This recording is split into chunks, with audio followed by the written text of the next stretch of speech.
If you like wild camping in one of the most accessible and beautiful areas in southwestern Alberta, then come with me on a quick 2-day camp to de-stress and relax. We'll be taking Highway 22, also known as the Cowboy Trail, south of Calgary. We'll head west through the Bob Creek wildland by the Maycroft Road, following the Old Man River to Highway 40. This gets you to Dutch Creek and Racehorse Creek in the Livingstone Mountains. If you need a place to escape the crowds of Banff and Jasper, head to the southwest to find some of the best camping, fishing, off-roading, and views anywhere in the province. I mean, really, how many fudge shops can you visit? Let's take a look at one of my favorite spots in the Canadian Rockies.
So, I always find it interesting what people come out in the woods to do. I mean, some people come out here to smoke dope and get crazy and all that kind of stuff. Other people come out here to relax. And when I got to this campsite, I usually do a little walk around before I get going with setting up camp and everything, just make sure there's, get all the garbage and all that type of stuff cleaned up. And so this one, I noticed there was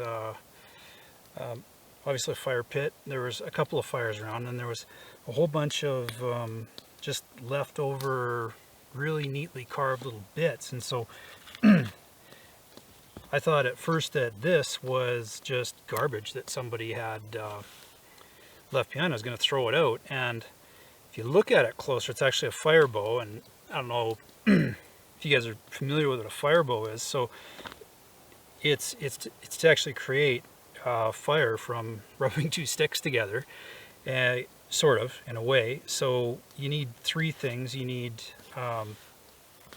some type of flat wood, which they've got here, and your fire bow, a spindle, and then something to actually put that spindle into. So how this works, it's fascinating. I tried this years ago. I'm terrible at it, so I'm not gonna do it because I'm lazy, and it takes a long time. It usually takes 30 to 40 minutes to get a spark on a really optimum kind of day. But so basically how this works is you take your bow, you take your spindle, and you twist it in here like so, and then you're going to put the spindle, which you can see I don't know if you can see that or not, which they've done. They made it nice and smooth, and then you work this bow back and forth. So this piece of wood, it looks like they've actually done it properly.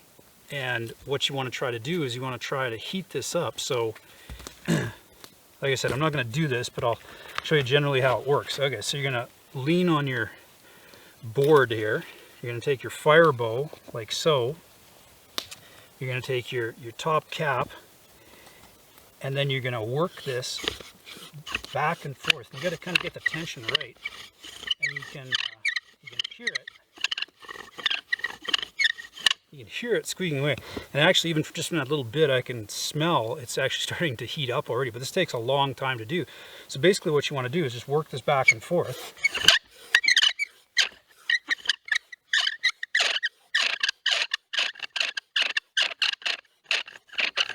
And then at some point, what happens, and again, I'm not going to do it. It takes a long time, and I'm lazy, like I said. So, and that's weird. I can actually smell it burning. So then, what happens is you'll get a spark inside here, and it'll be very tiny. And what you want to do is take that, and they cut this little notch in it. I don't know if you can see that, but you take your spark, and you get all this very fine powder that pours out of it, and you get very fine. Let's see if I can find some Spanish moss. So this stuff is Spanish moss, and what you'll do is you'll put your Spanish moss underneath that, so your spindle is spinning. It creates that little bit of an ember, which spills out onto your moss, which you'll put into a fire bundle, which is just a bunch of twigs and dry kindling, and then you'll blow it, and you'll blow that spark into fire. So I just thought it was kind of cool. You don't see this very often, especially in pretty well trafficked areas, where I'm at, which is close to Racehorse Creek. But I just thought it was kind of cool. So at first I thought it was garbage, and I think I'll just leave this. Maybe somebody will figure out what it's for. Or maybe they're coming back to do it again. I don't know. But anyway, always cool.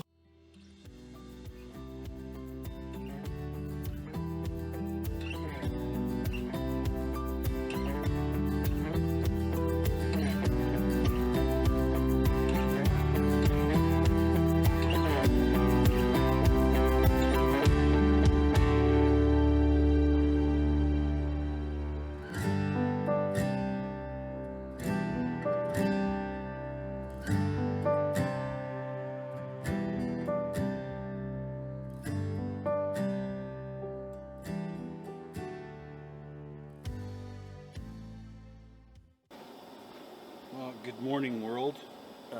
As you can see, we're getting some coffee going, and I'm actually going to make it this morning, so that'll be exciting. So I use the AeroPress. I just like the taste of it better than the percolators and things like that. But I've got some milk going, I got some water going. I'm going to do some oatmeal this morning and some fresh ground coffee. Yes, I grind my own because I'm a coffee snob. My wife calls me that. It's okay, I'm okay with that. So I had 3 visitors last night. I'm convinced it was the hateful chipmunk. And definitely a rabbit, because I saw him this morning and he left some droppings.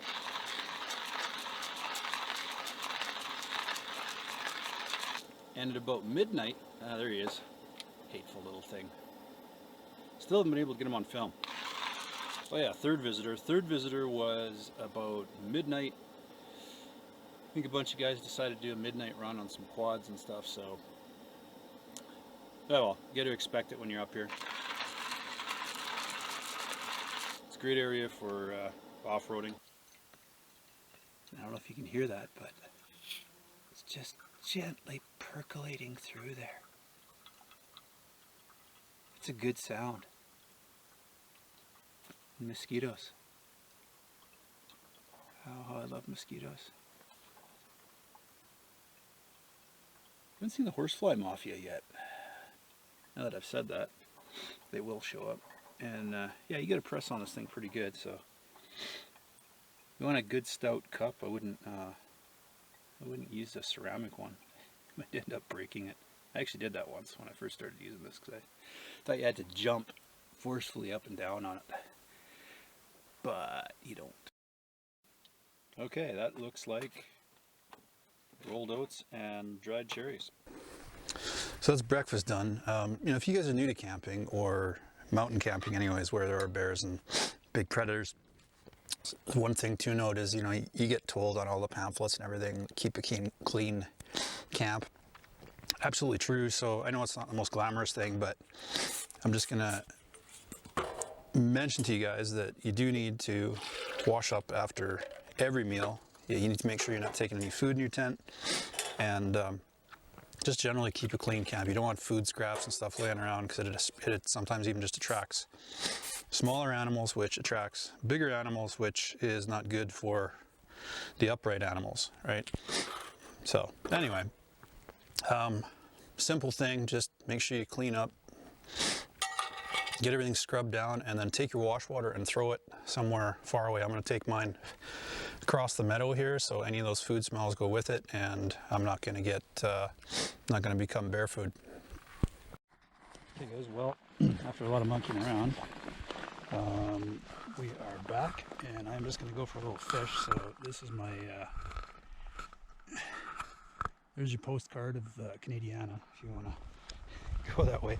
I'm going to take you guys down to the Racehorse Creek, and we're going to try a little fly fishing. And full disclaimer on this for all you fly fishermen, this isn't a fly fishing video, and I'm no expert on it. I taught myself to fly fish off of YouTube. So there's a lot better guys to teach you how to fly fish. I just do it just because I like it, and not very good at it, but you know what? It's a nice relaxing pastime, and that's what I like to do. So I'm just going to walk down to the stream, and then I'm going to strap you onto my head, and we're going to get into these, hopefully, get a few cutthroat trout out of here. They're supposed to be pretty easy to catch, so they should be perfect for a terrible fly fisherman like me. Kind of funny story on this part of the video. As you know, weather changes pretty quickly in the Rockies, by the minute sometimes, and today was no exception. About 15 minutes after I got to the river with pretty clear skies, I heard what I thought were trucks going over a nearby bridge, but that was not correct. Turns out it was thunder, and along with that comes lightning. So it was time for me to get my 8-foot lightning rod and myself out of the river. That is definitely thunder. That is weird. Most of the sky is clear, as you can see, but there's a few clouds I can kind of spot through the trees. So I am going to get back to camp. Probably have a cold drink. Hopefully these flies leaving them alone for more than 4 seconds. And that's that. That's too bad. I was kind of hoping to be out here for a little longer, but such is life. Yeah, if you've ever seen lightning strike water, it's freaking scary. Google it. It's scary as shit. And I do not want to be walking down a creek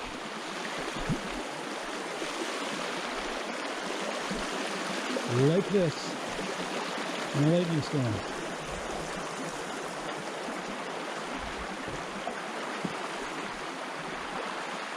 Another top tip for you guys, don't fish in a lightning storm. Yeah, so a bit of a sit rep here, guys. We're definitely starting to get some rain now. Thunder and lightning's all around me right now. It's just starting to sprinkle right now, but I'm sure it's going to get pretty ugly. So I'm actually going to grab some of this firewood. The minute I step out, it gets nastier, and just throw this under the tarp. And it is starting. So I'm going to get under here. There we go. Yeah, so it is, it's thundering down pretty good, and you can probably hear the thunder in the background. Water's actually starting to pool around, and thank God I have an awning. just to emphasize the point, it's coming down pretty good now. Hey, good thing is, the truck gets a bit of a wash from a dusty old road, and one thing I was going to show you guys is actually I forgot about the solar charger on the roof, so I took it out, took it off the roof, cleaned it off, and funny enough, I put it up on the dash and facing east here. So I just took everything down, and believe it or not, you can see that little red light, it's actually trickling some amount of charge into that battery charger. So you can hear the hail coming down, pretty good size. They're about pea size. Oh no. I'll show you here. That's about pea size. Oh, got one in the brim of the cap. It's not too bad. Just a little cloud burst. It's still gorgeous.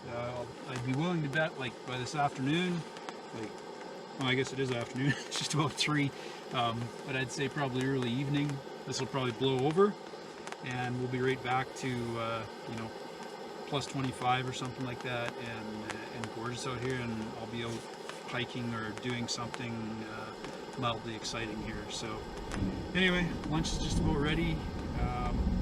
You guys can listen to the thunder and watch me cook if you want. Yeah, so I know you guys all want to see this for sure, is my gourmet meal. So here it is in all its glory. Look at that, eh? Vegetables and Ichiban. If you want the recipe for this, it's Ichiban in the original, the red bag original, with frozen vegetables, water, and the packet of seasoning that comes with the original Ichiban. That's it.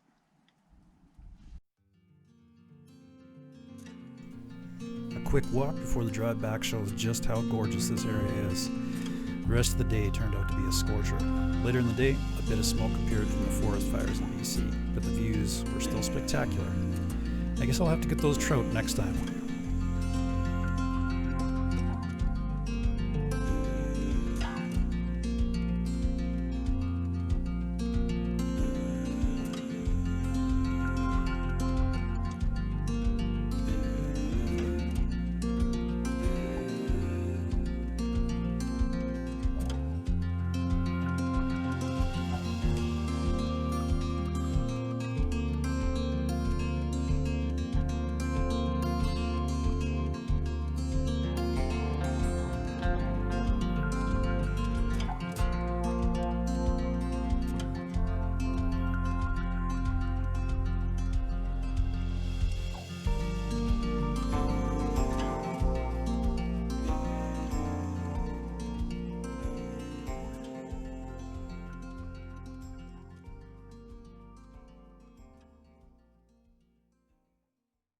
We're going to drive out of here today, so we're just leaving Racehorse Creek, a campground between mile marker 222, or trail marker 222 and 223. And I'll put the coordinates up for you guys where this is at, but it's pretty straightforward to follow. It's the crossover road from Dutch Creek, and it's actually called the Dutch Creek Crossover, if I'm not mistaken. So yeah, anyway, we're going to get out of here. We're going to drive out the same way we came in, and then we're going to go down and check out the Dutch Creek campground. It's Friday, so I'm expecting that it'll probably be pretty crazy down there. And then we're going to check out Racehorse Creek. I got a couple of friends that asked me to check things out while I was down here. They might take their families camping here next weekend, so see how crazy it is. And then we're going to go out the Maycroft Way, which follows the old man out to Highway 22, and then I'm going to head over to Vulcan, probably for some baked goods and pick up some stuff my wife asked me to, and then I'm going to head back home. So enjoy.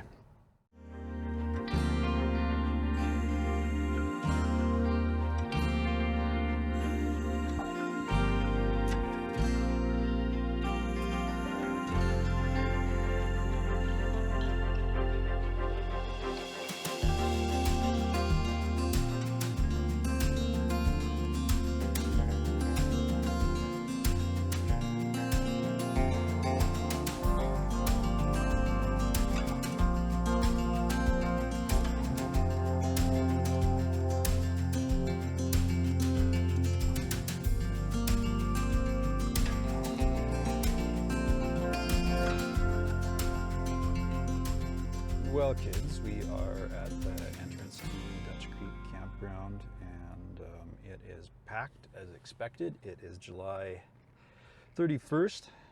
Yeah, 31st, so it's a Friday. Everybody and their dog is here, so if you are wanting to camp, Dutch Creek any weekend, most weekends through the summer are like this. But like I said, I'd check this out for some friends. So they've got reserved camping in effect now. They've got take it as you see it camping. They've got a little bit of everything. The directions aren't terribly clear down here. It's about $26 a night, I guess.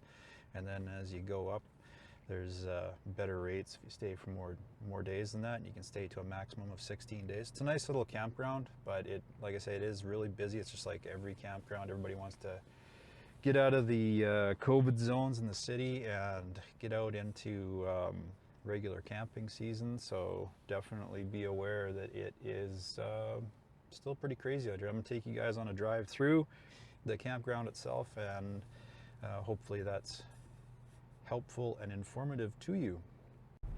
It is fairly packed so far from what I see, and yeah, it's tight too. Campsites are fairly close together. It's not as bad as some places, but definitely tightly packed. Looks like a few people have been here a while. They got the welcome signs of the flags, the windmills, all the cool camping stuff. I think I'm gonna take the tenting. The trailers are gonna be full, so I'm gonna go down the tenting loop here, which I believe takes us down by the river, if I'm not mistaken. Down by the river. Like to see lots of Canadian flags out. That's always nice, just about everybody's got one. It's kind of nice to see down here. So like I said, they've got garbage collection here. They've got some pretty decent, looks like some pretty clean washrooms. Wow, I'm actually shocked and amazed. Look, like they've been sanitized as though we're in the middle of a pandemic or something, and they're actually cleaning them. A lot of years you come to these campsites and they're just destroyed, especially going into a weekend. Yeah, there's not many open spots. There's a few, but one. I don't know if it's reserved or not, but I don't know how you tell if they're reserved either. That's the other thing. But yeah, pretty much all of these sites that I see so far, it's kind of weird. It said tent camping, but there's a lot of trailers, fifth wheels down here. Yeah, pretty much every spot is right full right now. I don't see, there's one. Okay, so that's two that I've seen so far for the tent camping. Back to the day use area. Maybe, no. I was going to say that's a third one. So yeah, there's two, and it is noon on a Friday. So it is, you're going to have to get here early. Oh, 3. I stand corrected. And again, I don't know how to tell if they're actually reserved. I don't see, I see an occupied sticker on a few of them, but I don't see reserved necessarily. Is there a reserved sign? Nope, it says occupied. That's it. That's it. We're back out, back to the main entrance. So that's something. All right, well, that was Dutch Creek. On the tenting side, I am actually just gonna pull over here and grab some road snacks, and then we're gonna head down to Racehorse Creek camping area, similar to Dutch Creek. So I'll see you in a couple.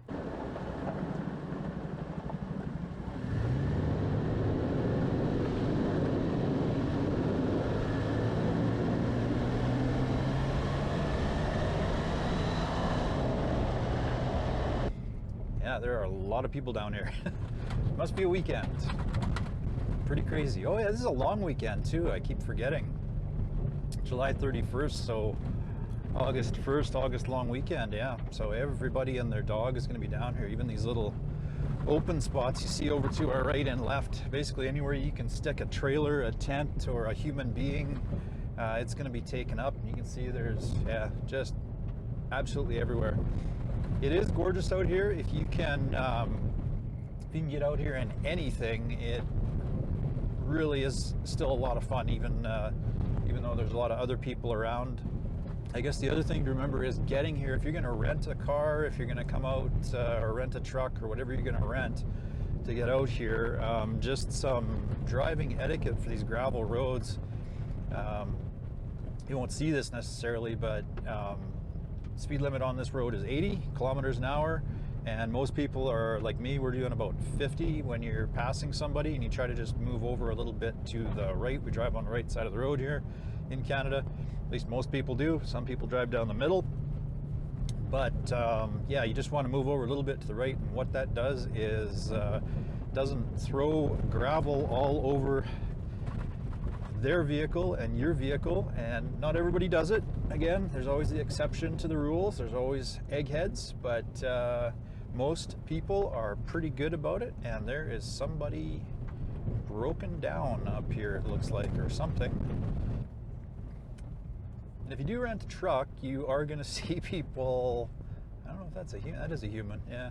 So you're going to see people like this guy who has people in the back, the box or the bed of the truck, whatever you call it, where you're from. And that is 127,000% illegal. If you do get caught doing that, you get, I believe it's a $500 fine. I grew up doing that, and you know, riding around in the back of a pickup truck, not a big deal to me, or a lot of other people my age. It was not always illegal, but you know, obviously there's no seat belts back there. You get in an accident, you're going to get chucked out of there pretty good. So it's been illegal for decades now. But you'll see people doing it. It's kind of Lord of the Flies out here sometimes, with rules and regulations. And that's not such a bad thing sometimes, but you know, obviously I can't encourage you to do any of that. And it's 40 again here. Wow. And I don't know, I think we passed, yeah, we did pass some cows back there. Another thing with forestry trunk roads, most of the roads out here, they do, there's active ranches in here as well, so people will graze cattle through here, and you do have to watch out for that. And we, after all that blithering, we have Racehorse Creek. So this is the Racehorse Creek Provincial Recreation Area, PRA. And I'm just going to stop and get, looks like the same, yeah, same story. So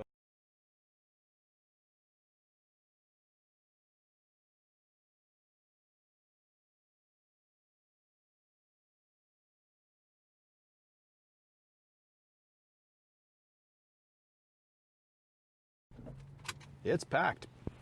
Holiday long weekend, yippee-ki-yay, let the good times roll. Well, after a quick snack in Racehorse Creek, I'm on my way home. The area between Livingstone and Porcupine Hills always amazes me. It's absolutely gorgeous.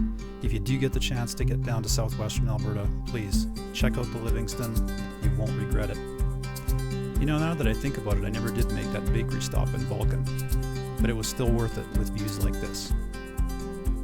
See you out there.